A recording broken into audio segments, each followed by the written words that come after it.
Welcome back to another thrilling episode of Silver Screen Podcast Cinema Classics. I'm your host, Mike, regularly here, and joining me, as always, is my trusty co-host, DK. Hello. Today, we're taking a ringside seat to revisit the knockout 1978 Academy Award-winning film, Rocky. And guess what? We've got special guests in the house. Both of them have been on the podcast before. Conor from Pasty Sheep is here to help us go the distance from the Nerd Bible podcast. You'll have heard him just recently on Back to the Future, I believe, with his co-host George. Welcome, Conor. Hello. Hello all. Your ways are going,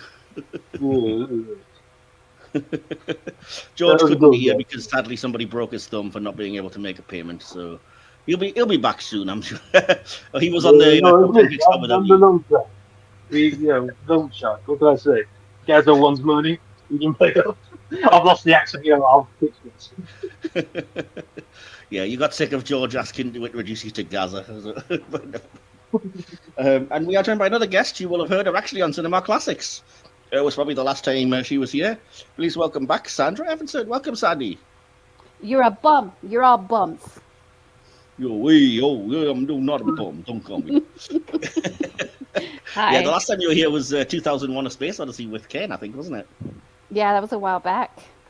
It was, but it was to us, but Cinema Classics wise, it's probably only about 2 or 3 episodes because they only do one a month.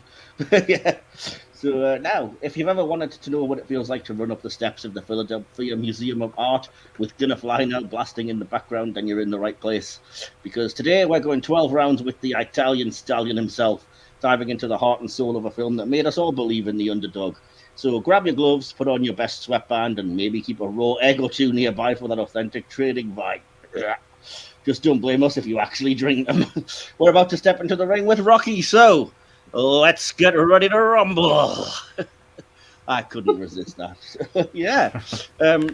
What we're going to do then, if you are new to us, there will be a review coming, but I will link it in the description as to when we get to it. Because beforehand, I like to do a little bit of sort of getting to know you with the guests, a little bit of introduction. But Sandy, you have already provided us with your favourite Cinema Classics when you were on last on 2001, and DK, obviously we know yours. So, Yeah. Conor, you're a first-time guest on Cinema Classics. So, Cinema Classics is basically this kind of spin-off where I look at any film released basically between the birth of cinema and 1979. Classic. The more classic, the better. But with that in mind, do you have any particular Cinema Classic film that you would call your favourite, or is it Rocky? No, well, I'm thinking of something that I haven't covered, or again, ones that I've seen. But when I think classic, whether it hits the peak of true classic cinema is subjective. But I always go to Donnie Darko, a bit more on the recent side of things. But for me, Donnie Darko is what I perceive to be a classic. I said 1979. That was like 1990. Damn it! All right, 379. You know what, Citizen Kane. Citizen Kane. Oh yeah, that's the 40s. Yes. Great movie. Okay.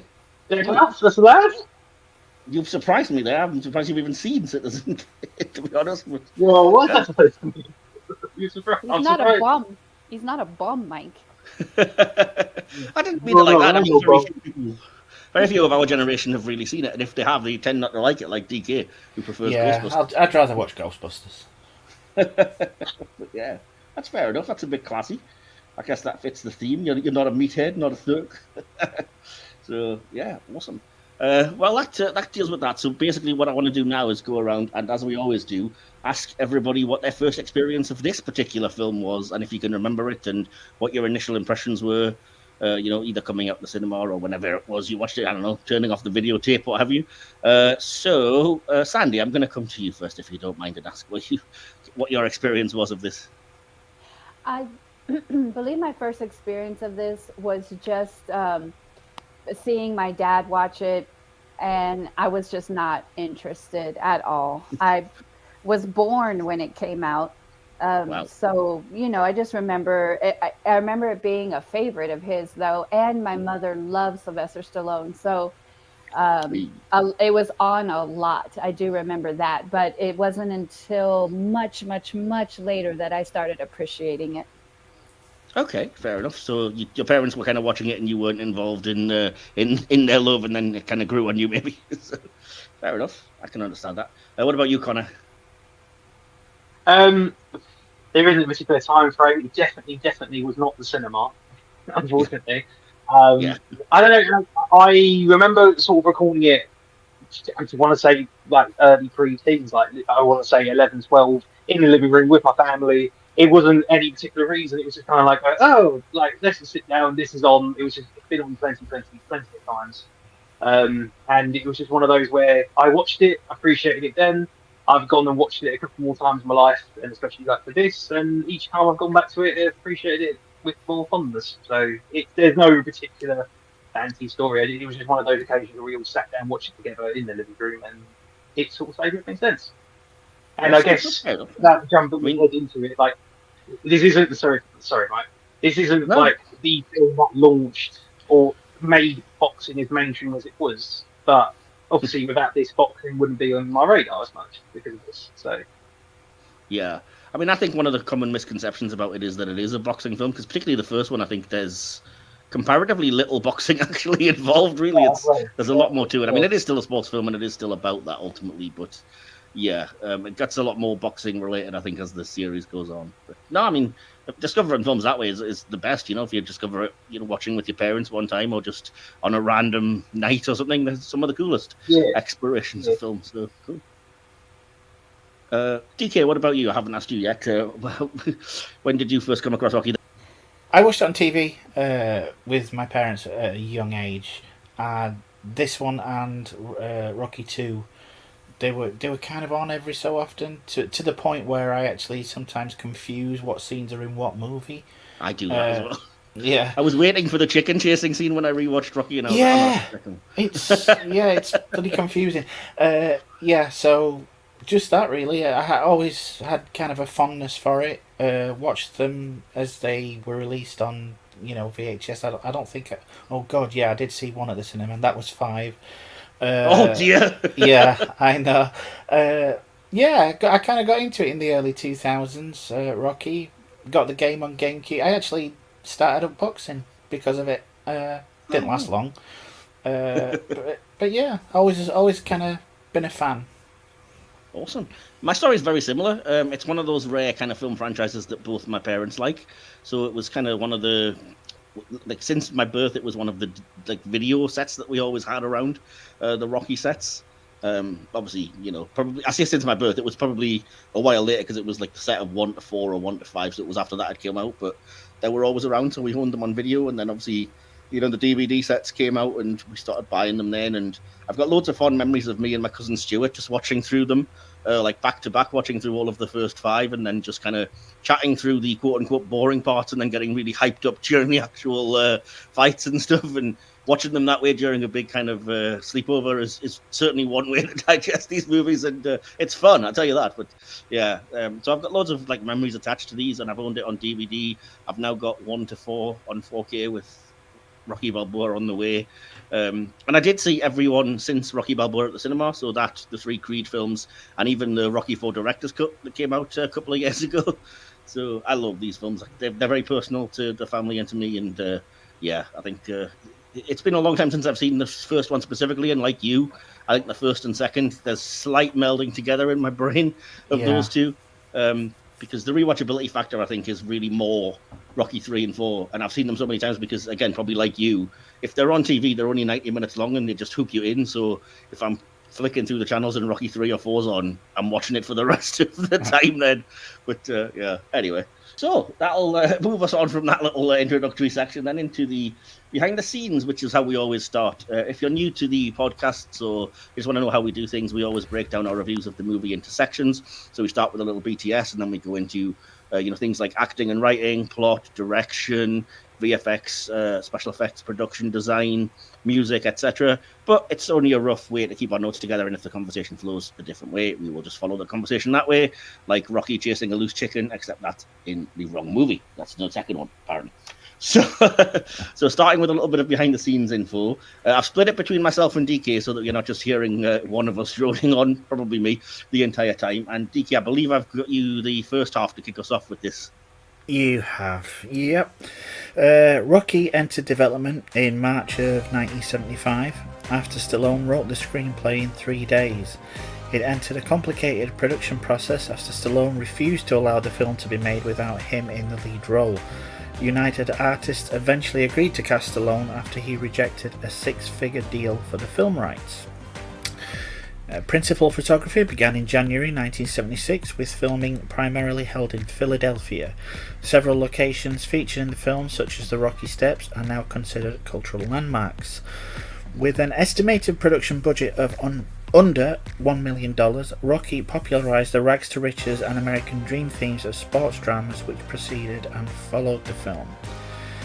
Henry Winkler, Stallone's co-star in the Lords of Flatbush, who then broke out as Arthur Fonzarelli on ABC's Happy Days, and a genuinely nice bloke, said he had taken the script to executives at the network. They expressed interest in turning it into a made-for-television movie, and actually bought the script, but insisted that someone else rewrite it.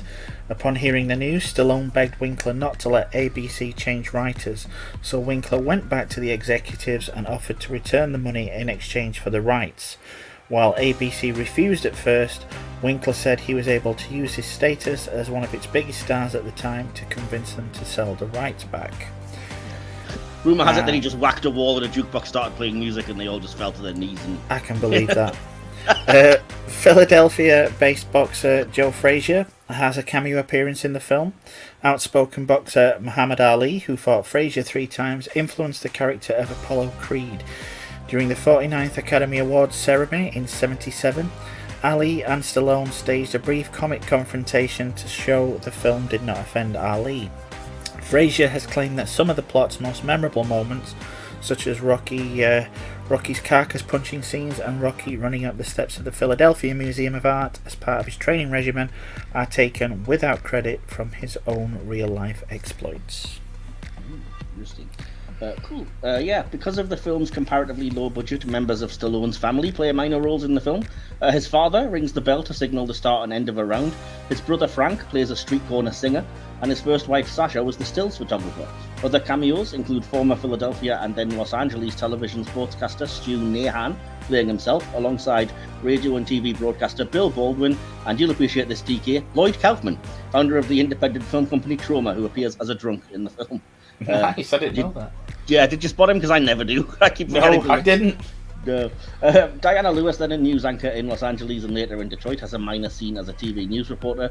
Tony Burton appears as Apollo Creed's trainer, Tony Duke Evers, a role he would reprise throughout the entire Rocky series, though the character is not named until Rocky 2. And in a fantastic clash of our particular passions, Michael Dorn, who would later gain fame as the Klingon Worf in Star Trek, The Next Generation and DS9, etc., made his acting debut, albeit uncredited, as Creed's bodyguard. And once again, didn't spot him at all, but he's there apparently. So yeah, certain elements of the story were altered during filming. The original script had a darker tone. Mickey was portrayed as racist, and the script ended with Rocky throwing the fight after realizing he didn't want to be part of the professional boxing world after all. The first date between Rocky and Adrian, in which Rocky bribes a janitor to allow them to skate after closing hours on a deserted ice rink, was shot that way due to budget concerns. The scene was originally scheduled to be shot in a public skating rink during regular business hours, but the producers decided they couldn't afford the hundreds of extras that would have been required to be paid. The poster seen above the ring before Rocky fights Apollo Creed shows Rocky wearing red shorts with a white stripe when he actually wears white shorts with a red stripe. When Rocky points this out, he's told, "It doesn't really matter, does it?" According to the director Avildsen on the DVD commentary, this was an actual mistake made by the props department that they couldn't afford to rectify, so Stallone wrote the brief scene to ensure that the audience didn't see it as a goof. Conversely, Stallone had said he was indeed supposed to wear red shorts with a white stripe as Rocky, but changed to the opposite colours at the last moment. Similarly, when Rocky's robe arrived far too baggy on the day it was needed for filming, Stallone wrote in dialogue where Rocky points this out. So, necessity the mother of invention, I guess. And that's all I've got for the behind-the-scenes stuff. Anything of interest or surprising there from you guys? No, I knew the thing about the shorts, but I didn't know about Michael Dorn. Or Lloyd Kaufman, for that matter. No. Yeah, cool. What about you guys, Sandy, Conor? Anything exciting stand out there? I just think it's exciting. I did read up a little bit before for the podcast, cool. But At that time, I was surprised to learn that the ending was changed, and I'm glad for one. That's much better. Yeah, definitely. I mean, I was always fascinated to learn how much Stallone invested in this movie when I first heard about it, because being a huge fan, I've obviously looked it up since, and then was quite pleased to hear it won the Academy Award for Best Picture. But then to hear that Stallone's his life mirrored the kind of rags to riches thing. Exactly. Yeah. He was he was only going to make it if he could star in it, and he wasn't known at the time, and it became his big break, and that's how he is a writer, director, actor now of some repute. So, and that there was a little bit of luck involved, because when he was pointed out, I believe it was Winkler or one of his associates pointed him out in the picture and said that's Sylvester Stallone, but it was actually somebody else. And so they decided to make the movie based on who was pointed out in the picture. And then when he saw Stallone, he almost didn't want to make the film. He almost changed his mind. Yeah, it really does parallel just the sheer amount of luck that went into it. Yeah. Luck and hard work, I think, as well, though, to be fair to Stallone. It's not like he had very hard work. Yes, yeah, it's deserved. He definitely was shopping it around, and he wrote the whole thing as well, which is always amazing to me. I mean, he directs most of the films in the franchise, if we're honest. I think more than anybody else. But to have just written this whole thing is, as a kid, I was amazed by that, because I just thought of Stallone as the action movie guy. It'd be like learning that Arnold Schwarzenegger had written a novella or something. What? I still think that. When I look at Stallone these days, and I look back to this, it still amazes me that they're one and the same. Yeah, it's true. Because it's not a simple script. Not at all. Very deep and complicated. Yeah, and there's a lot of cinematic kind of tropes and things that he uses within the writing, which I'll get to. But obviously, there's direction as well, which you can't downplay John G. Avildsen's impact on the direction of the thing. But the story itself is not, like you said, a very simplistic thing, and it's amazing how heartfelt some of these things and some of these scenes get. So and I wonder how much Stallone himself was directed, because this was his own concept. Yeah, well, I don't know. Like I said, I would imagine he didn't direct the movie, so I would imagine he would have, he strikes me as the type that would defer to a better director if there was notes to be given. But like you say, given that he wrote it, he's going to have a personal attachment to the script, so you've got to wonder how much he actually needed direction, as opposed to just I've rehearsed this 20 times, in my head or out loud when I wrote it, so I think I know what I'm doing, kind of thing. Who knows? Prior to Stallone sort of kicking off, basically, make the movie without me, damn it, my movie, I wrote it and everything. Was the studio considering any other names? Because it just, I'm thinking the what if timeline we never got, where instead of Sylvester Stallone, it could have been insert name here. And I don't think it ever got to that point, because it was a question of they like the story, but Stallone was adamant from the very start that I'm not selling you this. The only way you're ever going to make it is if you cast me in the lead role. So they kind of didn't have a choice. So I don't think it was a question of we like your script and we're thinking of casting, I don't know, Robert Redford or somebody. And it was we hadn't even had a chance because you're not getting your hands on it without Stallone attached. So. Which again is luck within itself, because you do that nowadays, most people will just be like, well, we're not making it then. Bye. So, yeah. Anyway, I was saying that, I mean, if it was good, it's good. And it won an Oscar, so it's got to be something pretty decent. So, yeah, as I said, moving on to the writing and the plot, I've already mentioned it was written by Stallone. Is there anything else that stands out about the writing and the plot specifically to each of you guys? Let's see. DK, I'm going to ask you first, because you've been quiet. No, I just think it's a really well done script. I can't fault it. Yeah, it's slow sometimes. Yeah, it's a little ponderous, but I just think it just swims in atmosphere. I love it. Cool. And do you have any highlights of the writing, like a particular scene or anything that stands out, or scenes or moments? I mean, I'm not going to get to my favourite scene yet, because that's jumping the gun. I do like the whole trying to caught Adrian and that hella dysfunctional family that she's part of. It's nobody in this is 100% clean as a protagonist, with the exception of maybe Adrian. Rocky's a debt collector, and Paulie's just he's Paulie. Rocky has his moments of iffiness in the movie as well, to be fair. Oh, God, even outside of the debt collector thing, there's a very uncomfortable scene with Adrian wanting to leave and him just blocking the door. Yeah, do not think would fly in 2024. Yeah, telling that 12-year-old girl that she looks like a whore. Yeah, well, yeah.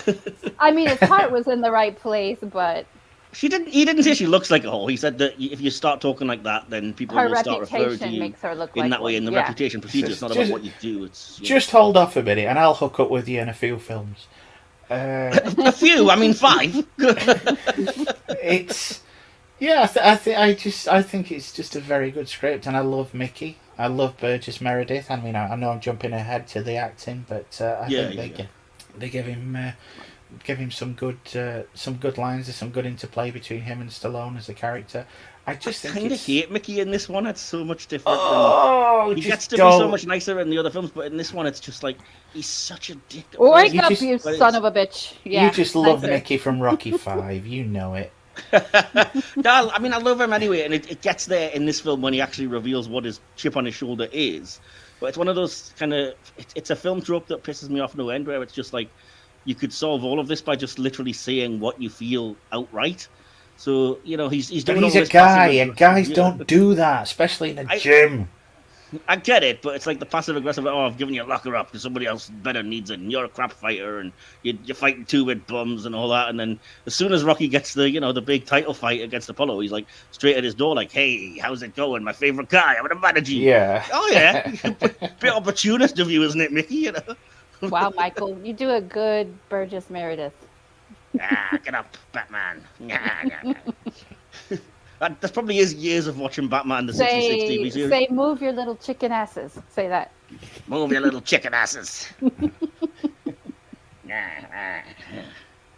If you cannot break the rope, you'll stay steady, and you'll beat him.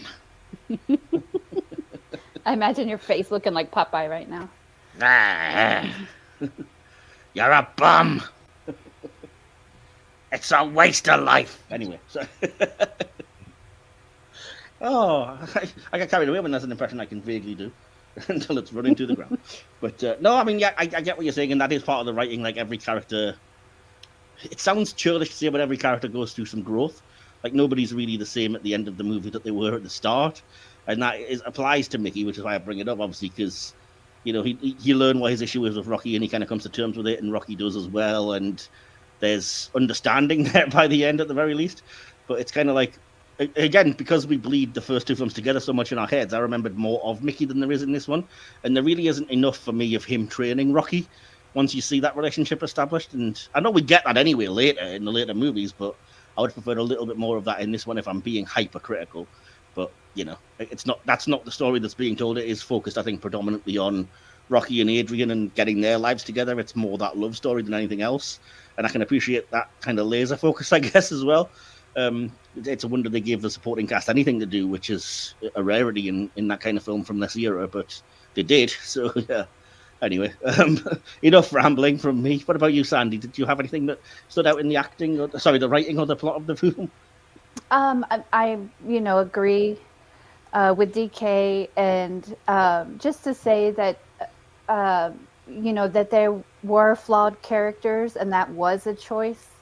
But I think he was trying to write a film for people like him or who grew up like him, and just trying to be more truthful instead of Hollywood, which is really cool. And I really appreciated how he did let Adrian bloom in this also, and that he never did denigrate her as a character. I just really appreciated that in the writing, but also just the subtleties, the small things, which is something that made me actually love the film that I didn't pick up on when I was younger. Just like the banter and the things that he was saying and how he was saying them. They're funny now, whereas before they were just boring lines. But now that I see how it was building his character, inventing jokes ain't so easy, and some of the other banter, like Buddy's in a bad mood, it's his prostate, just like very quick one-liners that would come out and I just never appreciated before. And these are things that are, like you said, for that time in film, wasn't as common. Yeah, and completely. He did it.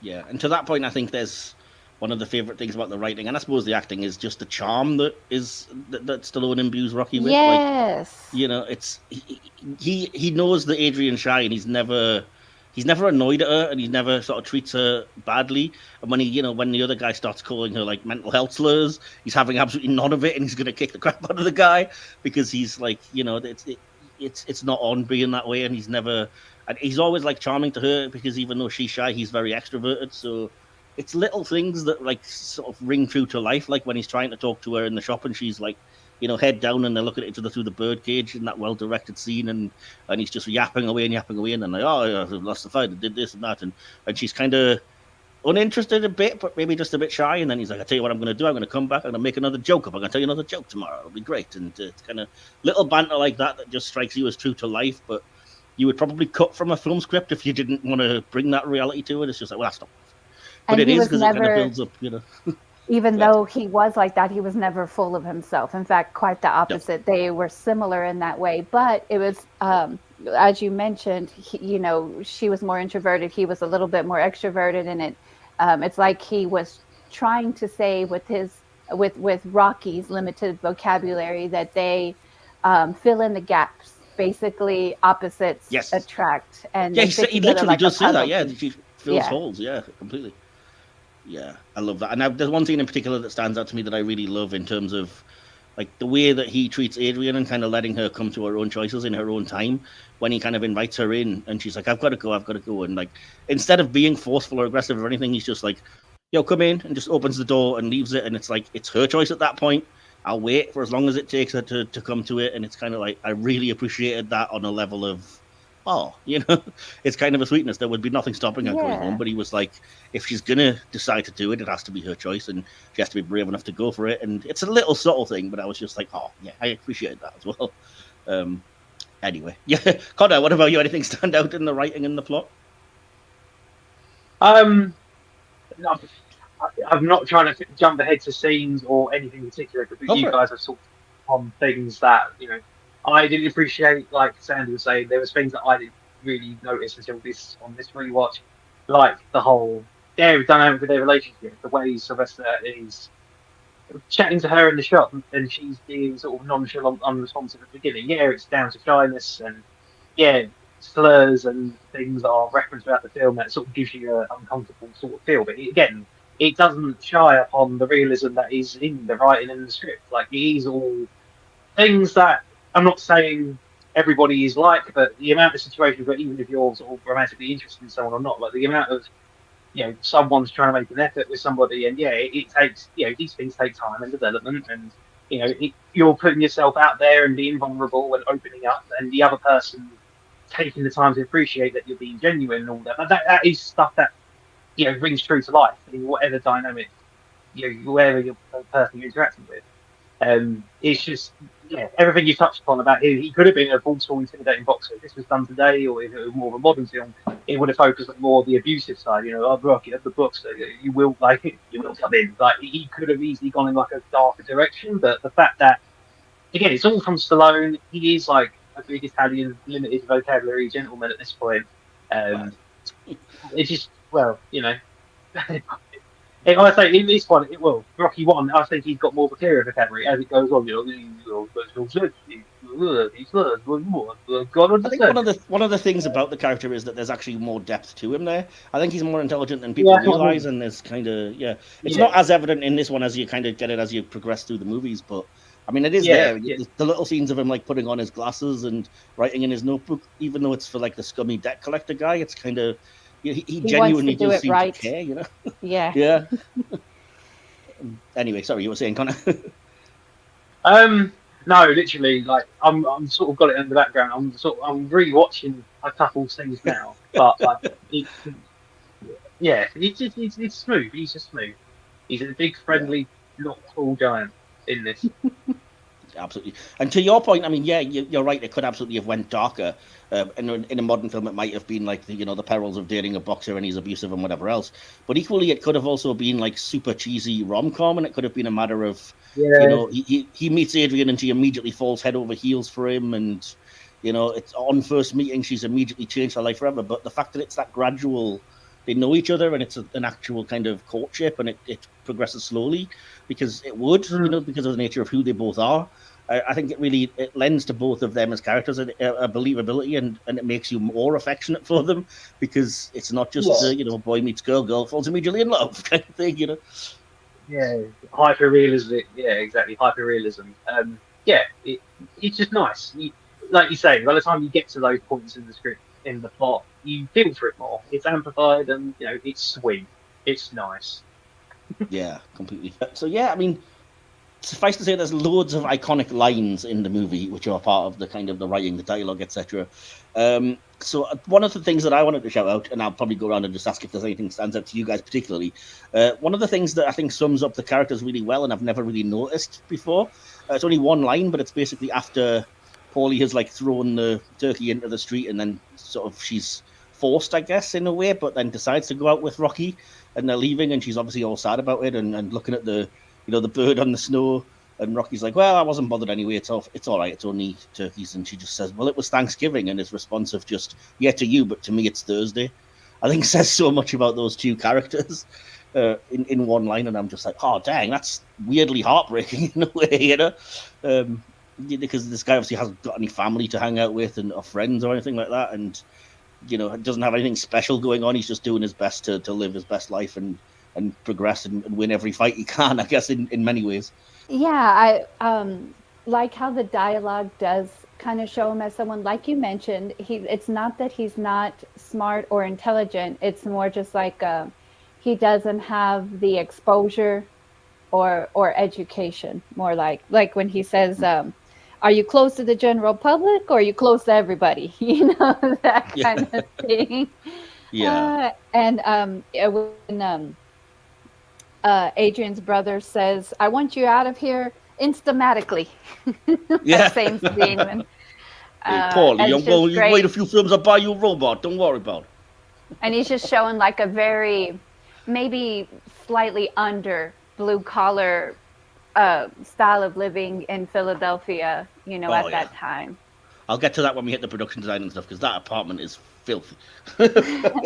And the streets too starkly contrast to where Adrian and her brother live and where he's running downtown, but the neighborhood he's walking through, I think there's a weird kind of beauty to the streets, though, even though it is kind of run down, because I don't know, there's something homely about it, and I don't think the director ever films it in a way of like pitying. No. In some ways, it's more like, the resilience and the strength of these people and the coming together of the neighborhood, etc. And there are scenes like the running up the steps, not to jump too far ahead, where he runs up the steps at dawn, where it looks just absolutely gorgeous. One of the best shots, I think, in film that I've seen. Not just because of the way iconic Rocky hands in the air thing, but the way that the sunlight kind of hits Philadelphia at that moment is just like, oh, I don't know. I assume that was shot there and they just hit magic hour and it, got gold, because you wouldn't have been CGIing stuff like that in '76, but the shot where he's going up and doesn't make it was shot the same day as the second time. So I can believe it, because it's very like that. So yeah, fair enough. So one thing I did want to ask around is, how do you guys respond to, and I'll open it up to anybody who wants to jump in. How do you respond to this idea of, the whole film basically hinges on nobody wants to fight Apollo Creed, so he decides, let's just give a complete random local underdog a chance at the World Championship of the world. There's no reality to it, by the way. I've looked into this, and yes, a lot of boxing fans will point out this is absolutely impossible. Could never happen, would never happen. It's an absolute dream. There are rules preventing it, etc. But does that bother you guys at all, or do you just go with it?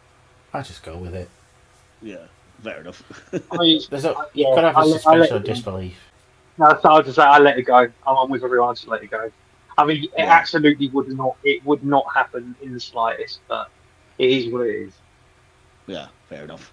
I think I'd have more of a problem with it if it was like Rocky 1, basically. But yeah, the fact that he doesn't anyway, so it doesn't. I mean, it ultimately doesn't matter.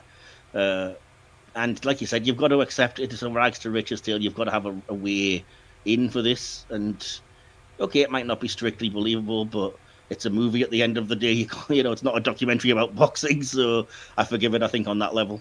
Not that I've ever really particularly noticed or cared until doing some research into it, that you can't do it. You've got to have so many fights under your belt and be ranked at a certain point or whatever, and there's all this nitty gritty that's just really boring that prevents the dream from happening. But anyway, what about you, Sandy? Did you get bothered by that at all, or? Not at all. I wouldn't even have known enough. that it should be a problem. Ignorance is bliss, as they say. Yeah, exactly. Yeah, well, that's the thing. I just kind of it went in one ear and out the other because I was like, yeah, I'm not expecting realism from these movies. You know, at the start of the third one, he has a combined boxing wrestling fight with Hulk Hogan. So you know, who we don't expect realism. I kind of look on this fight like that as well because there's a moment, again, a brilliant line when you know Creed's actually being fought, you know, to the limit. And I think it's somebody in his corner says, "This guy, nobody told him this is a show. He thinks it's an actual fight." Yeah, you got him. You've kind of mentioned it already, you guys. But what do you think about the scenes of like Rocky with the neighborhood kids, particularly with Marie and the kind of like who are you to give advice, meatball kind of side of things? Does any of that kind of stand out in any way, or negatively or positively, or anything? I like it simply because it just shows that, you know, deep down he is a guy that's just trying to do the right thing. And even though he sees himself as a bum, he doesn't necessarily want that future for these kids growing up in the area. Yeah. And I mean, it's related to that, even though it might not seem like it. I really love the idea that he's doing his job, chasing down the kind of guy that owes money and everything, but he doesn't break the guy's thumb. And, you know, he has to explain himself to the loan shark guy. Like, well, you know, if his thumb's broken, he's getting laid off, he can't make the money. But you just get the sense he's not really that much of a hard case, and that's maybe even part of the reason he doesn't want to kind of put Paulie forward is because he knows that he wouldn't have that restraint. Yeah. And he's like, yeah, you don't want to end up, you know, batting somebody to death or whatever. Who knows what you would do? But he's just a guy in dire circumstances, just trying to do his best. But he's still intimidating, and intimidating enough to make that. I guess the loan shark's name with his muscles is enough to make that guy literally tremble in his boots. Yeah, well, yeah. I mean, that's the thing, and we don't know how you know the film's quite sanitized in that way. We don't know what he's done beforehand or what else that job involves. But when Mickey screams, you know, it's a waste of your life, effectively, you know, you kind of feel that anyway. So. I don't think you need to get into that, but I don't think he'd be going around breaking legs or anything. But still, yeah. Would you be opposed? Would any of you be opposed if they ever were to do like a Rocky prequel series of Rocky the Lone Shark? Stay away from Rocky the Boxer. If we were to get like a random Rocky the Lone Shark man, as long as the CGI is good. Or do you like what we have already? I don't think so. I think it's the heart of the films is really more about the boxing journey and stuff, which would still be part of it, but it's like that's the life we wanted to get away from, so I don't want to see us dwell in that for 2 hours. You know what I mean? Watch out, Disney will make an animated version of it if you're not careful. Well, supposedly there is a Rocky 7 currently in development, so it's happening at some point. Yeah, I mean, we've kind of talked about, I think, most of that, unless anything particularly stands out to you guys in terms of the actual plotting and the way that it works. Like I said, we'll talk about it probably a bit more in the acting, but I love the scenes where you get Mickey and Rocky yelling, or Paulie breaking down, or Adrian finally standing up for herself. These are all great things, but it's more of an acting. I mean, obviously they're written, so it's silly to say, but it's more the acting that elevates them. Is so understated though, because they are playing shy, socially inept characters. It's really hard to tell. I mean, I think in retrospect, I think they were good actors, but prior, I thought they were just really these people.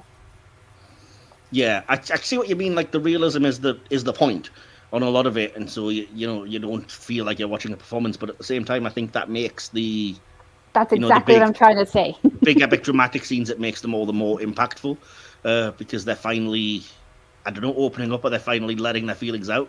So like I said, when Rocky's raging at Mickey, even though he's already left, or when Paulie like really kicks off and tries to throw them out of the house, and then Adrian stands up and she's like, "Oh, what do I owe you? I do everything for you," blah blah blah, and finally stands up for herself. Or even Mickey when Rocky's asks him what's your problem, and he says, like I said, "Oh, you could have been special, but you're working for a 2-bit loan shark. It's a waste of life," etc. These things stand out as really key moments because, like you said, it's characters that are very repressed finally acknowledging their emotions, I guess. Yeah, would you say the same? Yes. Sorry, I kind of stole your thunder and said exactly what you were saying. I think basically that. No, I couldn't phrase it that well. I'm so glad you did. Fair enough. Fair enough. Well, the last thing I kind of want to mention then in the writing is I've always kind of loved that the film doesn't do the kind of fairy tale everything's fantastic and we win ultimately in all ways at the end. I've always loved that it ends with like he loses the fight. Fair enough, it's on a split decision, but it's not about that. It's about that fantastic scene when he says like, I just want to go the distance, and when he does, it's like he's won, you know, everything he could ever want to win. And it's more about him, you know, connecting with Adrian as well, and the kind of the film ending on there, I love you, as opposed to anything, you know, any importance being given to the background sort of, oh, Apollo Creed's won, that's what's actually happened in the fight. And he's even, you know, being asked like, is there going to be a rematch? And he's like, get away, I don't want to talk about that right now. And so the focus is straight back to him and Adrian, and like I was able to do it and be proud of myself. I've always kind of loved that ending, and it's probably my, you know, one of the highlights of the film for me. And I'm not going to say I dislike 2 for undoing it, because I don't. I think it was it was inevitable when this film did well, and I love that on its other level. And for what we got in, like, kind of, you know, the ultimate deciding match that we don't see in Rocky 3. Ding, ding. Ring the bell, Apollo. Exactly. So, yeah. But, yeah, I mean, I think that was a brave choice to just end with, like, it's not important who won, you know. But where he did kind of win is when the announcer said this was the greatest exhibition of boxing stamina in the history of the ring. Well, yeah, like I said, was how he won. That's what he wanted. That was his goal. Absolutely. That's what I mean. I think that's why it's nice that you have that scene with Adrian on the bed where he finally confesses, like, all I want to do is go the distance. Nobody's ever done that. And if I do that, it'll prove that I'm not just some bum from the neighborhood. And he does that. And it's like, you know, that is the goal. So you're not left like, oh, he didn't win. You're left like, yay. Which is kind of weird because, like I said, we think of this as the kind of quintessential rags to riches, you know, against all odds winning kind of story, and he doesn't actually win at the end of it. He wins a personal victory for him. Absolutely, that's the point. Yeah. And I do like that it's so good. No, go on. Yeah. I was just going to say, it feels so good. Every time you watch it, it feels so good all over again. Yeah. It makes me kind of well up, that final scene. And I do like that, you know, had this not gone to countless sequels, I do like the fact that they don't dwell on the aftermath of the fight. They just, you know, while him and Apollo are just completely exhausted at the end of the fight, they're both just saying there ain't going to be no rematch. It kind of does away with the what's going to happen next kind of thing, and it would have been a nice full stop. Yeah, that's the kind of the one thing that jars is all of the talk of like there ain't going to be no rematch, don't want one, etc., which in retrospect is kind of silly now. But like you said, if this had been the only movie, it would stand on its own really well there, and that, I think that sentiment works better if you're watching it in isolation, maybe. But yeah, it's great. I like the movie, suffice to say. So yeah, moving on then to the acting. Did I give you something to read for this part? Yeah, I've got something for that. Real-life boxer Ken Norton was initially sought for the role of Apollo Creed, but he pulled out and the role was ultimately given to Carl Weathers. Norton, upon whom Creed was loosely based, fought Muhammad Ali 3 times, according to the Rocky scrapbook. Carrie Snodgrass was originally chosen to play Adrienne, but a money dispute forced the producers to look elsewhere. Susan Sarandon and Cher auditioned for the part, but Sarandon was deemed too pretty for the character and Cher too expensive. After Talia Shire's ensuing audition, Chartoff and Winkler and director John Avildsen insisted that she play the part. Yeah, awesome. And I did read somewhere that she was kind of happy to be able to step out of the shadow of the family she's part of, the Ford Coppola family, and kind of stand up on her own 2 feet. And despite that, this is actually like the second best Oscar winner in a row that she stars in, because it was like The Godfather Part 2 won the year before or the year after Rocky, something like that. So that's got to be pretty impressive that you're in the 2 best picture winners like 2 years in a row. Yes, this did win Best Picture at the Oscars, by the way. So yeah, fair enough. So obviously we've talked a little bit about it, but I want to kind of throw it open to you guys. What did you think of the acting? Does anybody stand out, or is there a highlight that appeals to you? I think Burgess Meredith is a standout. Of course, he had more opportunity to hone his craft than some of the others, but he's just so intense. His intensity which is polar opposite of Rocky, who, I mean, he fights, but he never, I mean, he rarely gets angry, like truly angry. Yeah. He's just like, everything's go with the flow, except that one part when he told Adrian, you know, when I said that stuff on TV didn't bother me, well, it did. And that was like the most he opened up, you know, no, in I the think beginning. There's a few moments like that, because I would put that the moment, like I said, the key moment when he's on the bed and just says, like, what am I doing? I don't think I can possibly win. And she says, like, oh, you worked so hard. What are you going to do? And he just says, well, I just want to go the distance. That's all I want to do.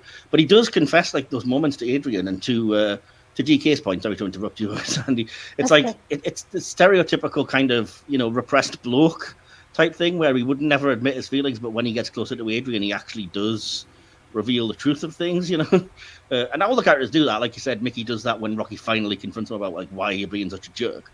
Paulie does it in his own, you know, stupid, hyper-aggressive way when his own insecurities are kind of brought to the surface. So I think there is parts of that in there. But yeah, definitely to your point, he's repressed to most people for the majority of the film.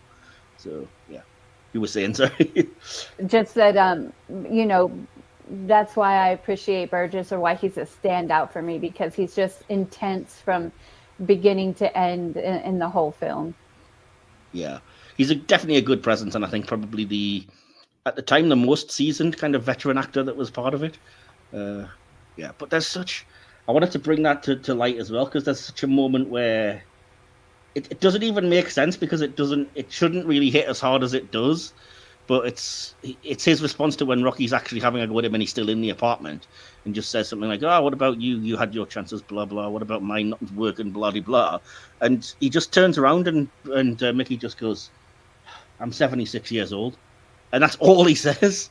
And it's heartbreaking the way Burgess Meredith delivers that line. And I'm like, I get it. I understand what you're saying, even though it's apropos of nothing in a way to the conversation, yet it is relevant to everything of, like, my life's over, dude, you know, but you can still make something of yourself, and I'd like to give you a leg up on that. So, yeah, he's a good actor for sure. And he also gets some of the best lines, like, you're going to eat lightning and you're going to crap thunder, which I love. Yeah. What about you, Connor? Anything stand out for you in the acting? I mean, I like Paulie. I like Burt Young. Paulie's a highlight. He's a favourite.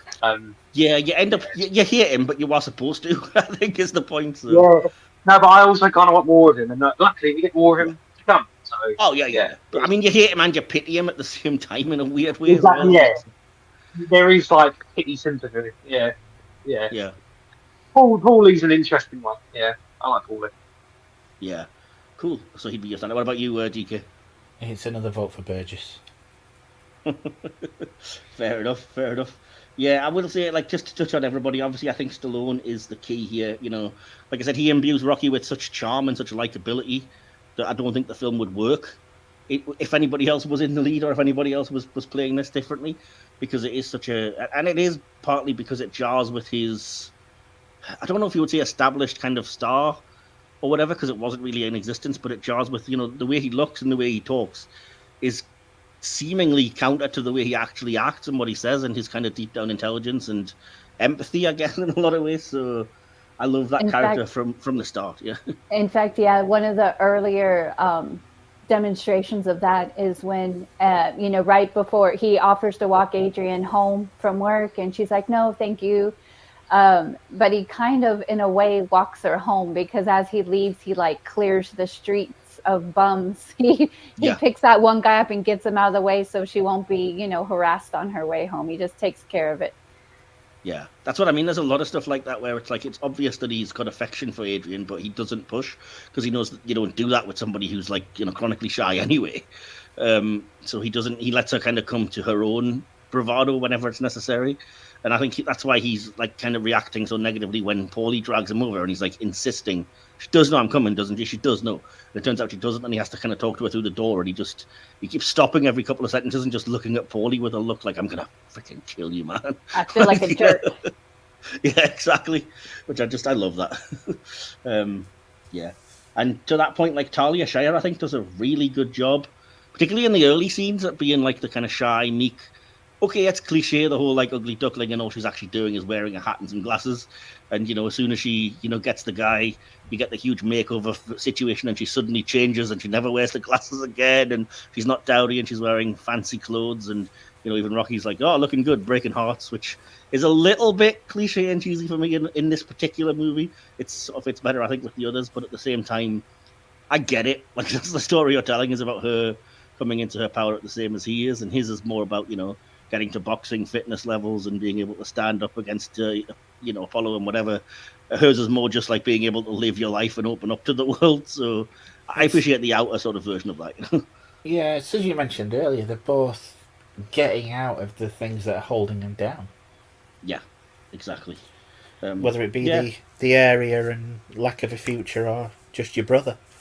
Yeah, well, or just like your own shyness. And it comes down to, again, one of the other lines that I just absolutely adore, which sums the two characters up, is when Rocky was like, well, my mother just said I was never born with so many brains, I better use my body. And Adrian says, well, it's weird, my mother said the opposite. I don't have much of a body, so I better use my brains.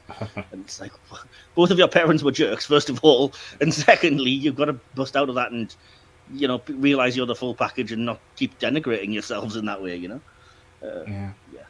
Fair enough. Which I think happens by the sequel, which is why you end up caring so much. When she's in hospital giving birth or whatever, and like you said, you end up with a tear in your eye when she finally comes around and tells them to win the fight. That wouldn't be as impactful, I think, without these moments. So. No. And I think, genuinely, there is no bad performances in this movie. It's not like some of the later movies, which I'm not going to mention, where, some people are alright and some you just think, oh, why? Just stop. No, I couldn't point to a bad performance in this.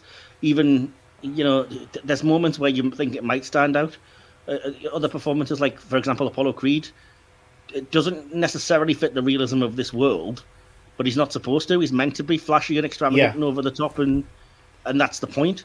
To my other kind of, like, the last thing I had on the writing is, on the acting, is that, like, I'm sure I've said this already, but man, what a loss Carl Weathers is as an actor, because that man can do everything, you know what I mean? And I remember, I wish I'd looked it up, but I didn't. There was a quote that Stallone made when he passed not long ago that was just like, the Rocky movies would not work without Carl Weathers. Nobody would have been able to bring that tightrope act of Creed to life where you kind of hate him, but you love him, but you're charmed and you're entertained, but you also want him to get knocked out. But, it's all of these things and more, and I don't think many actors could have actually pulled that off and still fit into this world without feeling like you are watching a different film at times. But it never feels like that, And he was a very, very underrated actor. I mean, Completely. He did this and he did Predator, which were kind of big movies, and then he didn't get the recognition he deserved. I just thank goodness that he got more recognition in his later years in things like Arrested Development and Mandalorian, because he was a really good actor and apparently a really nice guy with it. So any last thoughts from anybody on the acting in the film, other than like what DK summed up with? I think that's not a bad performance yet. Anything from Conor or Sandy? Just I like Talia Shah. Like, again, it's just Talia Shah. I like Adrian's sort of lack of, like, very minimal words, minimal movement, and then by the time you get to the end, she comes out of her shell. She sort of pushes the boundaries, and like we keep saying, it's about both the characters sort of getting past their inner turmoils and fears and growing as people. And of course, two people coming together, they help each other both out, and that's it's sort of metaphorical. It's sort of a message of life, and two people become one, and they both come together and help each other out. Yeah. Well, again, it's like Rocky says, isn't it? They fill gaps. I think it's the best way to put it, really, isn't it? So, and the film does. It's in the writing. So, cool. What about you, Sandy? Anything you want to shout out last minute before we move to direction? I think I said my piece. Cool. So the direction of this movie, I've already mentioned, it was by John G. Avildsen, the director of both this film and, inexplicably, Rocky V. The majority of the others, of course, being directed by Stallone. I think he did 2, 3, 4, and 6. And then obviously the Creed movies are a different matter entirely. Different directors, each one. But so this is John G. Avildsen. And like I said, it's amazing to me that he did this incredible Academy Award-winning movie, then came back to make the worst of the series. But goes to show, I guess anything can happen. With the Karate Kid in between. Oh, I keep forgetting about that. Yeah. He did all three. He did all three Karate Kids. Okay, fair enough.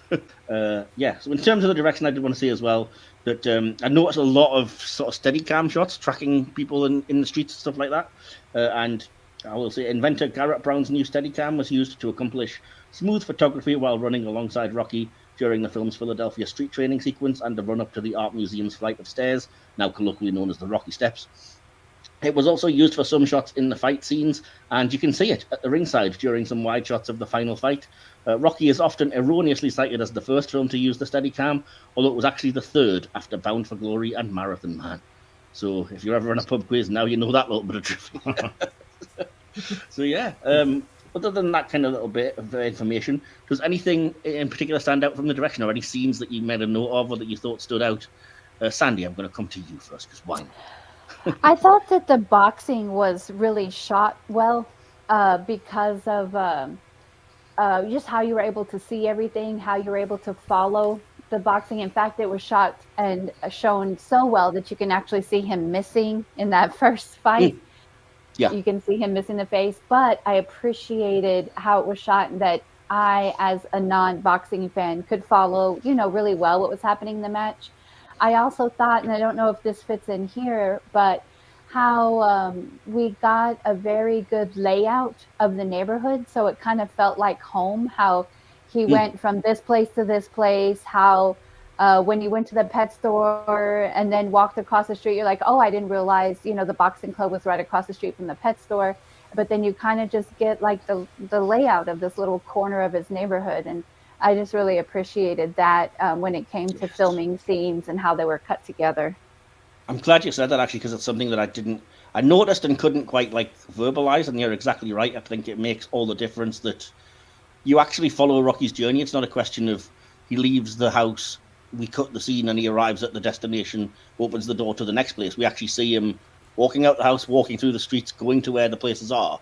And I think that does, to your point, it brings it back to more of a real sense again, and makes this feel like more, real people in a real neighborhood, and connects you to it in that way. Like you have a little map of the area in your mind as you're watching.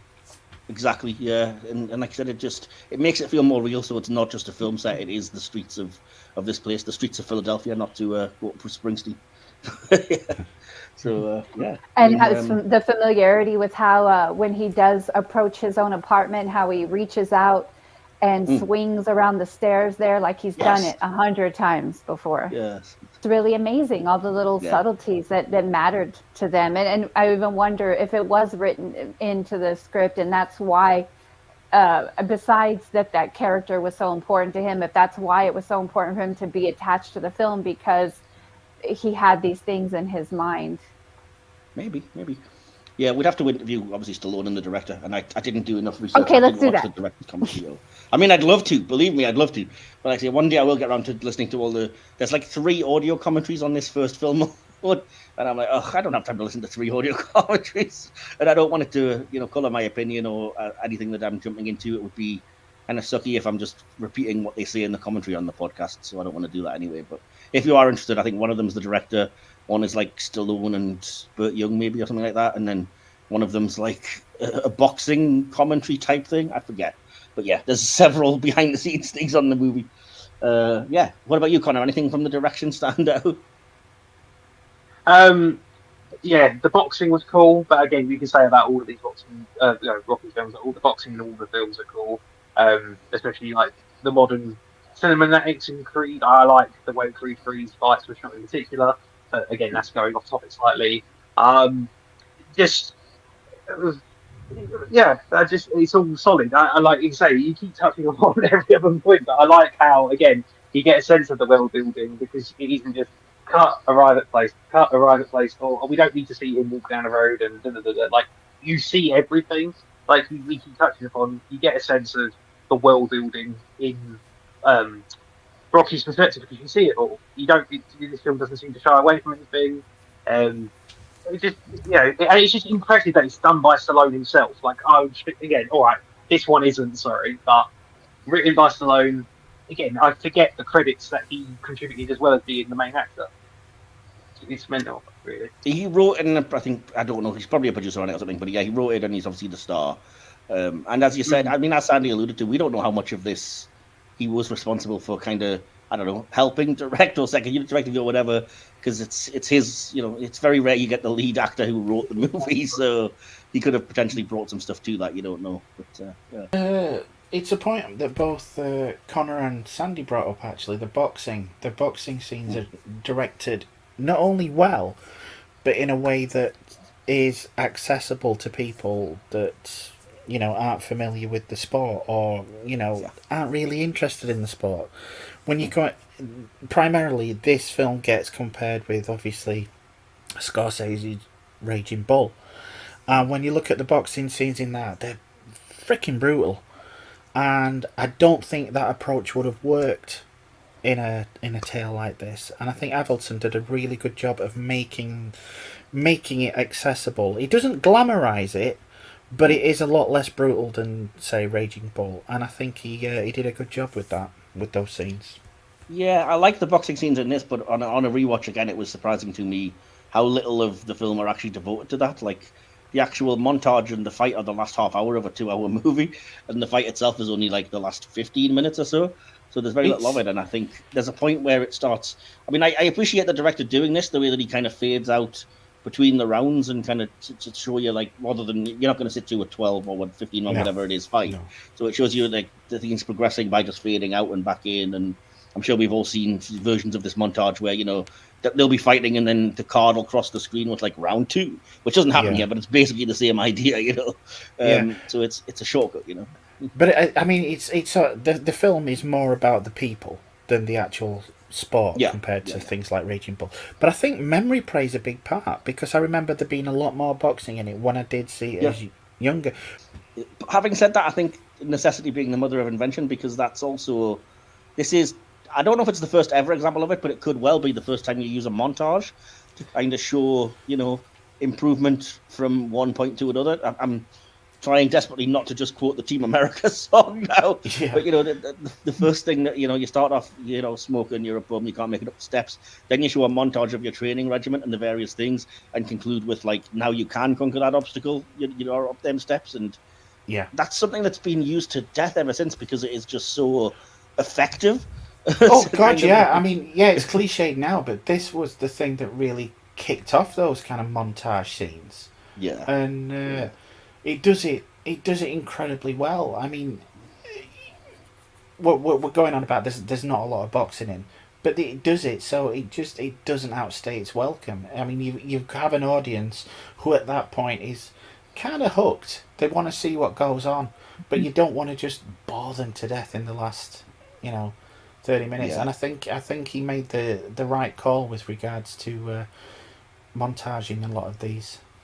Yeah, and I think it keeps you going, because the whole point is that, yes, I would probably agree with you that you could argue there's a little bit of a slower, more deliberate pace, but the whole point is it knows what it's working towards, and so it ups the pace when you get there, because it knows this is the kind of key point, and it wants you kind of sucked in, I guess. And that's when things become like, wow, everything's, because obviously the same is true to the character, like everything's washing over him, and it's all like, wow, I'm here, I'm having a title shot, I'm with my girlfriend, everything's kind of going a bit crazy, so that's maybe how it feels to us as well. Like random notes about the direction, but I just want to say, like, I mentioned it already, but I love the choice of, like, just to emphasize how awkwardly disconnected Rocky and Adrian are. They're talking to each other through a literal bird. It's like literal bars in that one scene at the start. So you get a close-up of Adrian through that, and then when she actually does finally come around to his apartment, just a clean close-up of her face in the mirror, now just free of bars, which I thought, like, I get what you're doing here. I think there's some great atmospheric lighting throughout the movie. I love the choice that Rocky, like I said, you have that whole argument with Mickey, both in the house, and then once Mickey leaves, he's still shouting, out at nobody. But we don't actually see what he says to Mickey that turns him around, and like when he agrees to let him manage him, which I think is a fantastic and correct choice. Like, we see that he chases Mickey down, and we see him at the edge of the street talking to him, but we're not privy to what's said, because it doesn't matter. What was said that was important was in the like rant. So him now being like, okay, you can do it or whatever, wouldn't have been as relevant. Yeah. A lovely shift focus scene of Rocky and Adrian before the fight in the locker room, although it looks like something out of an ABBA video nowadays in comparison, but still.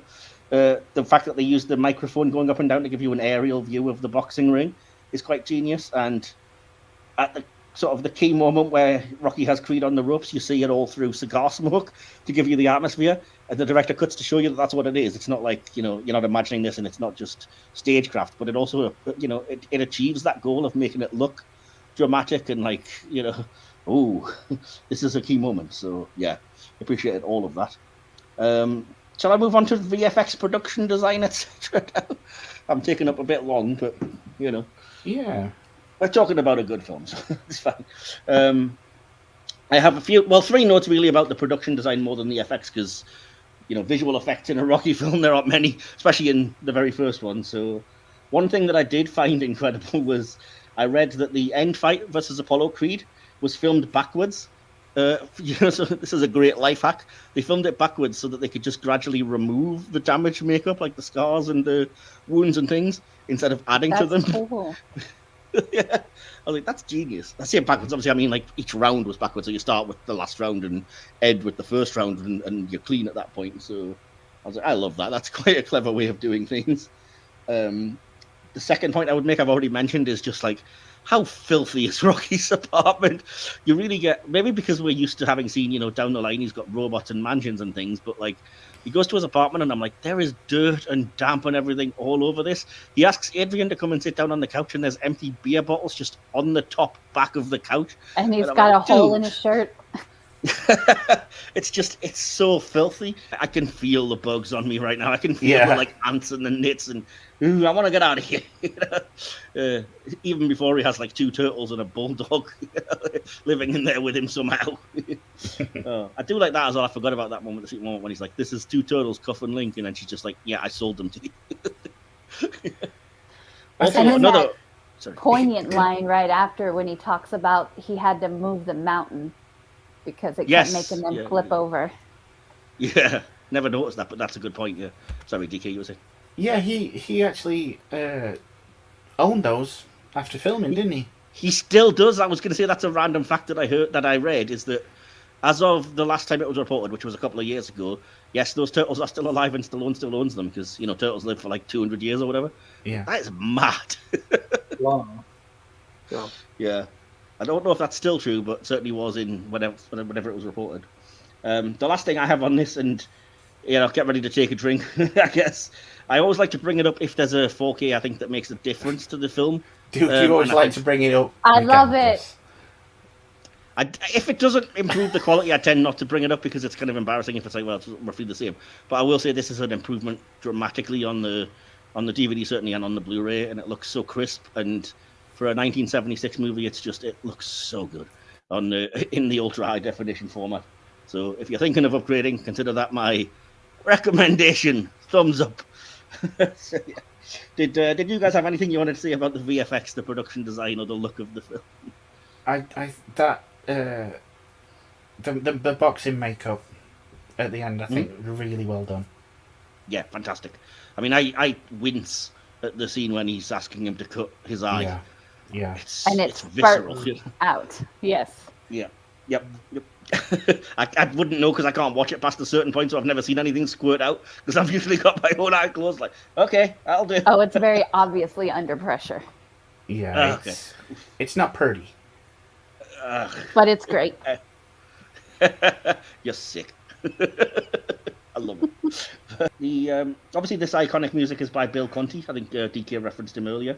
The main theme song, Gonna Fly Now, made it to #1 on Billboard magazine's Hot 100 list for 1 week from July 2nd to the 8th, 1977.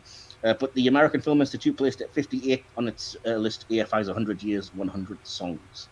I don't really have much to say other than I like that it's introduced as a sad kind of music motif. So you hear it's the same song, but you just hear it like do at first, and then it becomes more and more triumphant as the character does.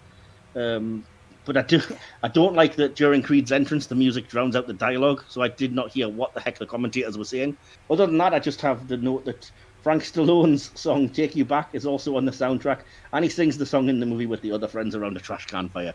Because I know we've probably got some sly Frank Stallone fans out there. So yeah, anything about the music and the sound that you guys want to bring up or reiterate or mention? I just thought it was interesting in the opening scene where I mentioned you could see him missing his face. There's no punching sounds. Oh no, they avoid all that because it wouldn't be realistic, so they don't do the kind of the Foley, as they call it, where it's like bang, psh, tsh, tsh, because you wouldn't hear that if you were really there, would you? So yeah, I think that adds to the realism. Move us to the next section then, which is, because this is a cinema classics that I kind of introduced to the podcast, I don't do an audience response because it's generally assumed that it would be mostly positive if it's a classic movie. So instead, I tend to look at the critics and the way they responded to this movie, or to all the movies I do on cinema classics, and Rocky was no exception. But just like the behind the scenes, I don't want to just have one voice running on, so I think I've given you the first half again, DK, to read out. Yeah. Rocky became the highest growing movie of 1976, earning approximately $225 million worldwide. It received critical acclaim for Stallone's writing, as well as the film's performances, direction, musical score, cinematography, and editing, among other accolades.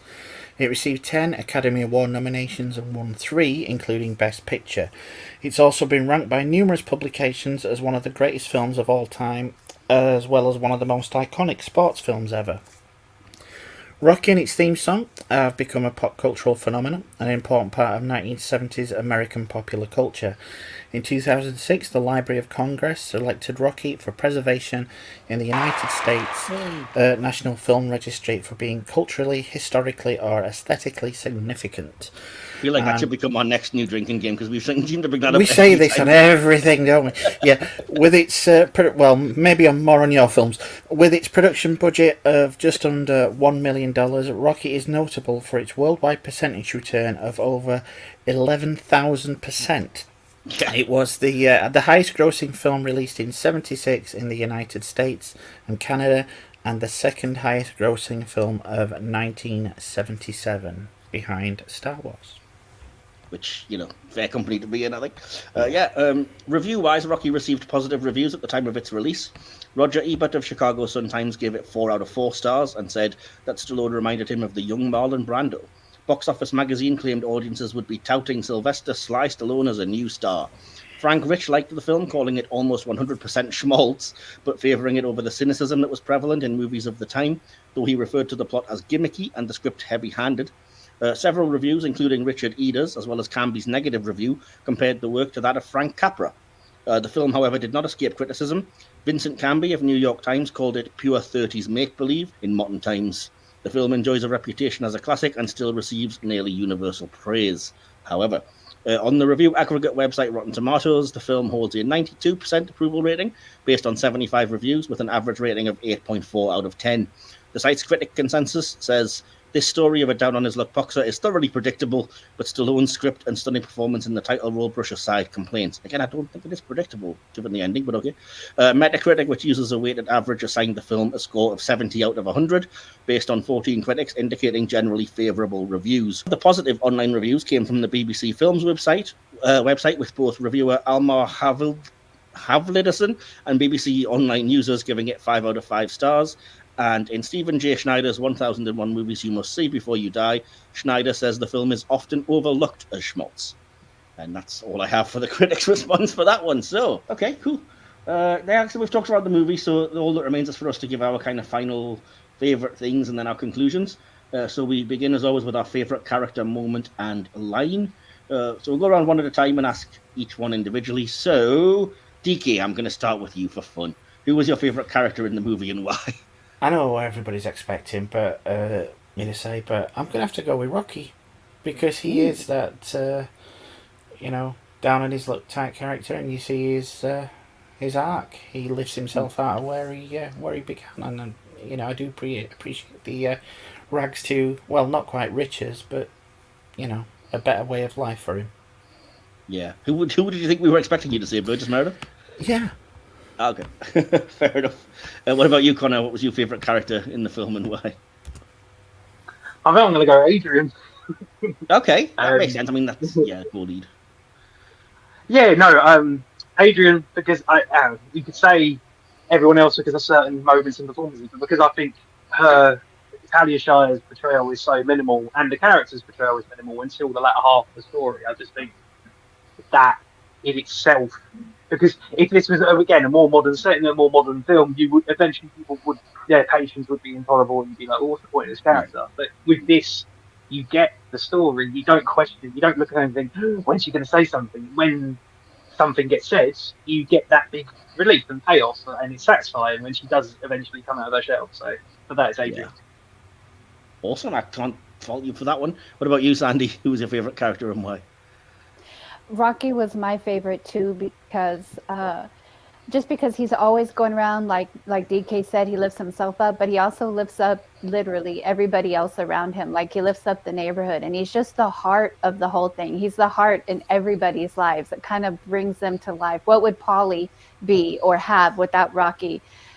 Burgess, he already hit his prime, but we know how he ascends with Rocky through the rest of the films. Like, Adrian may have never come out of her shell. Those turtles and Butkus might still be in the pet shop. I'm really reaching here, but he just does. He just lifts everything up in the movie.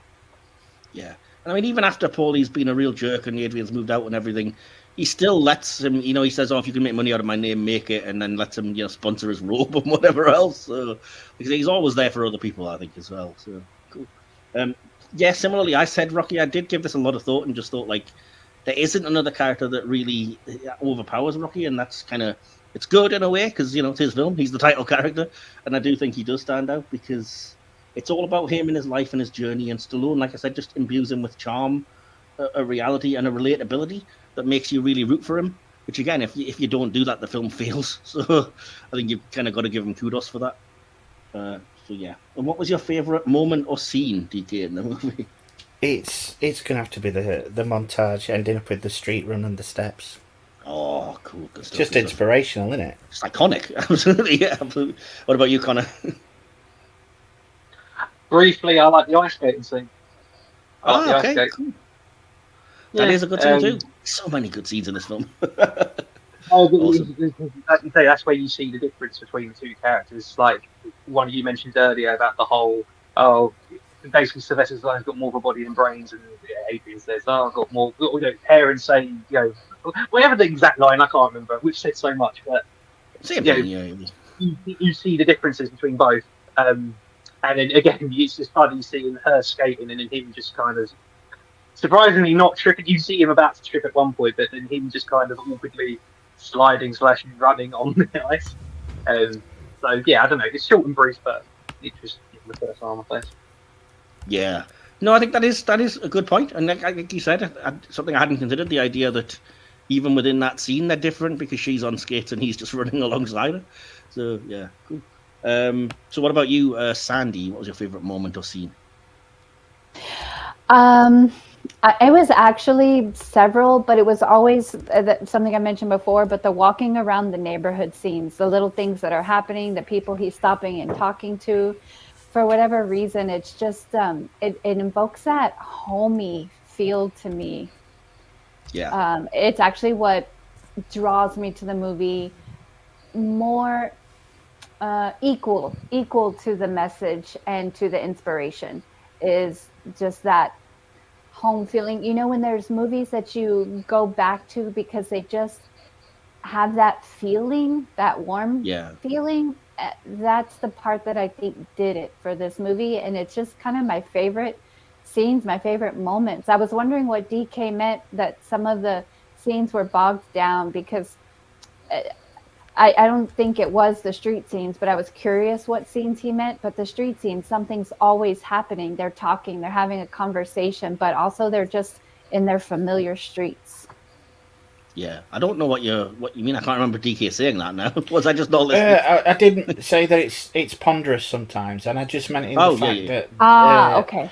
Yeah, but that's that's it. I would agree with you on that one, actually, to be fair. I do think it's very, like I said to you earlier, deliberately paced is the kind way to put it. And yeah, there's a lot of, it doesn't really hurry, but I think it earns that by the end, because it's all for getting to know these people. But, that's neither here nor there. We'll talk about it later, probably. I really struggled to find a favourite scene, not because there weren't any, but because I was spoilt for choice. But the more I thought about it, the more I realized like there's always been one in my head since the first time I saw it as a younger person, and I think the ending of the fight is just untouchable. Like I said, that just pure moment of punch the air. He's made it. He's done, even though he doesn't win, which is within itself powerful. He feels like he has, and he's went the distance. And Adrian's there, and he shouts, "I love you!" And yeah, again, it's iconic. It hits really, really hard for me, and I don't think anything beat that. Even though there's some great scenes in the movie. Right. So, what was your favorite line, if you can remember, DK, from the movie? It's not really hard to forget because he's been mentioned several times in this. It's the "You're gonna eat lightning and you're gonna crap thunder." Not a bad impression either, DK. Nice. I like it. What about you, Connor? I'm actually trying to find the quote because again, that impression is brilliant. I'm not going to do an impression.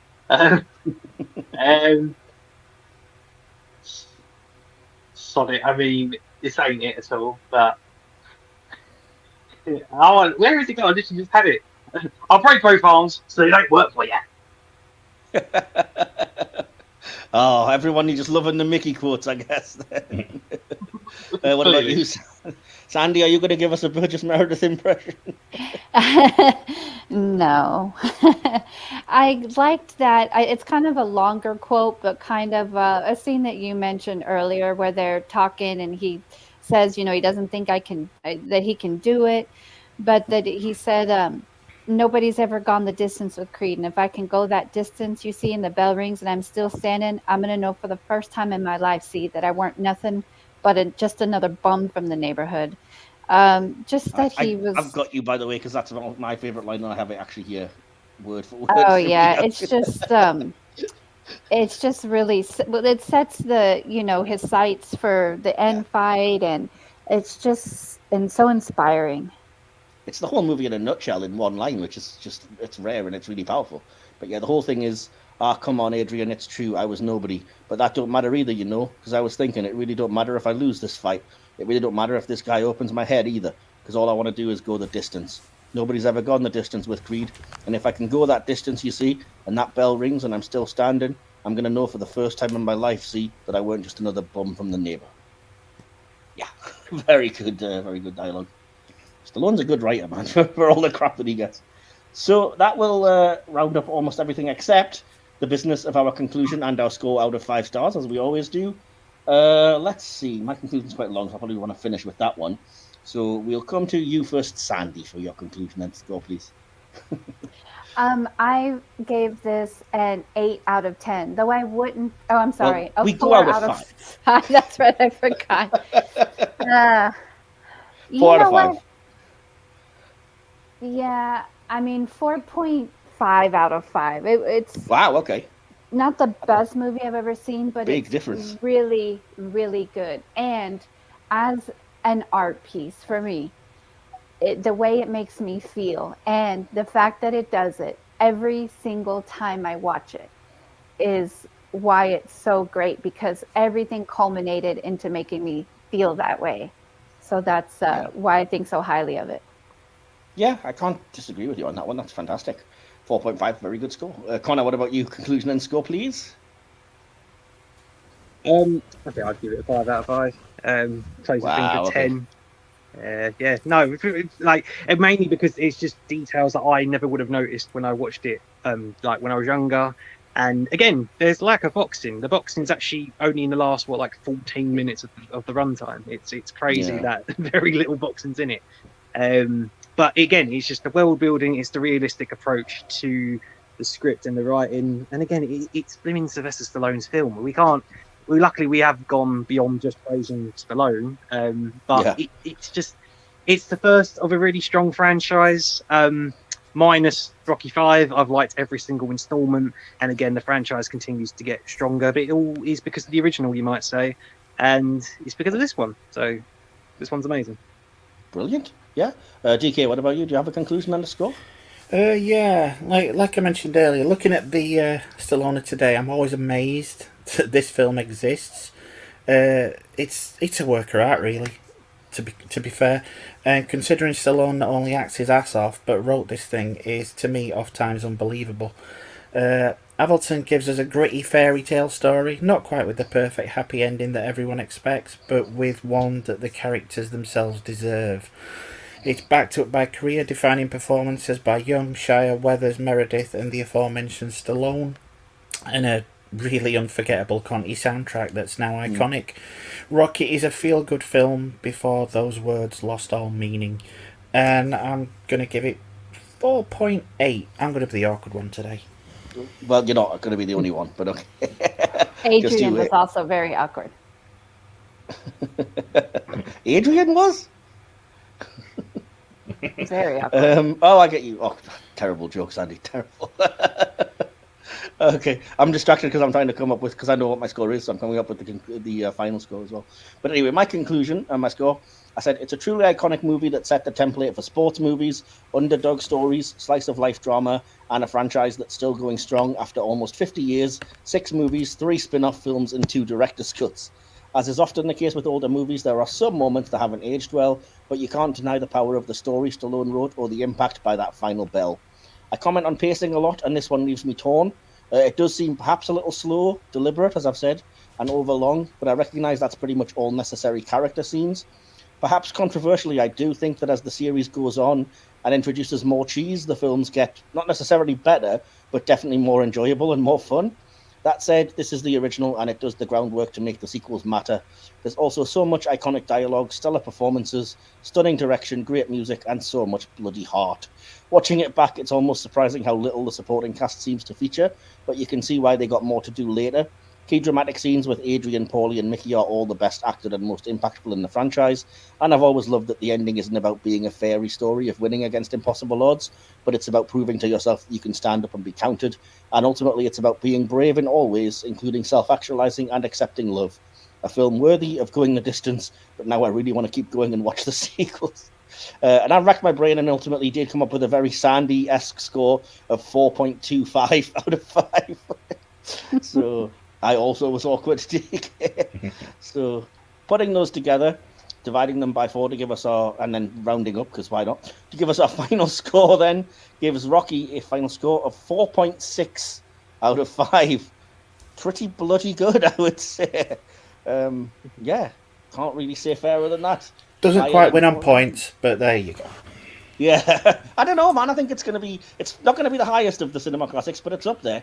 And like I said, it's above 4.5. It's not quite at 5, but it's good, very good, fantastic high score, I would say. So yeah, we'll conclude another trip through cinema classics of yesteryear. We will be back next month with another particular cinematic treat, also back in the 1970s, and with a little bit of an extra treat to boot, but you'll have to just wait and see what that's going to be all about. So in the meantime, it just remains for me to thank my guests for joining me. Sandra, thanks for coming back. Did you enjoy it, and where can people find you on the internet? I did enjoy it very much. I'm having a fine time being pretty much off the internet. I get my news from you now. And I just wanted to give a shout out to the Zamboni driver that held fast to his $10 and won over Rocky. He was the real winner of the movie. Yeah, shouting down the minutes. 5 minutes. Absolutely. And that look Rocky gives him. It was so good. Right. Conor, I know you've got a lot of places people can find you, and did you have fun here today? Yeah, no, of course. I have fun every time I'm on here. Thank you as always for having me. Again, cheap plug, but I'm been Conor from the Nerd Bible podcast. You can follow us across Pasty Sheep. You guys found us on YouTube. You know how social media works, but Facebook, Twitter, Instagram, all the other social medias will be in the link down below. You can find me on there, and my buddy George for more news, rambles, reviews, opinions, and whatever drama seems to be happening week by week. But yeah, that's all I'm going to plug. I will say you really should go over there if you're listening to this and you're enjoying like films and pop culture generally, and sort of because the Nerd Bible podcast deserves more views, dang it, and more subscribers and people actually getting involved week on week. They release something every week and it's always fantastic and gets me talking anyway about random things. This week I was talking about the Disney Plus MCU series, for example. So if that sounds like something that would interest you, head on over and check out the Nerd Bible podcast on Pasty Sheep on YouTube. Yeah, that's your free plug for you, Conor. Much appreciated. Much appreciated. $10. Yeah, next time it'll be $10. Yeah. Yeah, next time I'm going to have your symbol on the back of a robe. DK, I don't need to ask where you are. You're the same places as I am. You don't really go anywhere else, I'm guessing. No. If you've not checked it out yet, on the other end of the spectrum to Rocky, our latest Cult Classics episode is Waxwork, so please go check that out. Yeah, that was just released a few days ago, so do go check out Waxwork if you have a chance. And even if you don't know the movie, it's fascinating to hear of, because I didn't know it till DK told me about it and hearing about it from the podcast, and now I really want to see it, because my word, it sounds batshit. It does, though. So yeah, as they will always be back with more cult classics, cinema classics, and just silver screen regular recipe. So keep an eye on us on our social medias and on our YouTubes to see what will be coming your way. And hopefully, if I'm editing this, which I will be on screen, I will remember to edit in a little screen on YouTube if you're watching on YouTube to show all the places you can find us on the internet, all the various social medias and such. But if you aren't able to watch on YouTube and you're listening to this, or you're just not paying attention to your screen, you can always find our link tree in the episode descriptions, which will also direct you to all of those places you can find us. Or alternatively, you can always just leave us a comment on this video if you're watching on YouTube, or hit us up on Facebook, or email us if you want at mwilsonba1982@gmail.com, I believe. But again, that email address is in the episode description. So yeah, we're going to be back very soon for more fun, more sort of film frolics. And in the meantime, yeah, do you want to sign us out of this one, DK? Oh, yes. In the words of Annie, we'll be back. Yo, Adrian! We did it! You've been listening to the Silver Screen Podcast, hosted by Michael Wilson and D.K. Produced and edited by Mike Wilson. Additional material and behind-the-scenes sections by D.K. Follow us on social media. Links to all of our social media pages can be found via the Linktree page listed in the episode's description. This podcast is part of the Mike's Podcast Network. You can listen to this and our sister podcasts on all good podcast providers by searching for Silver Screen Podcast or Mike's Podcasts. Don't forget to like, subscribe, and share far and wide. Thank you for joining us. Come back next time for more movie magic, and hopefully this can be the beginning of a beautiful friendship.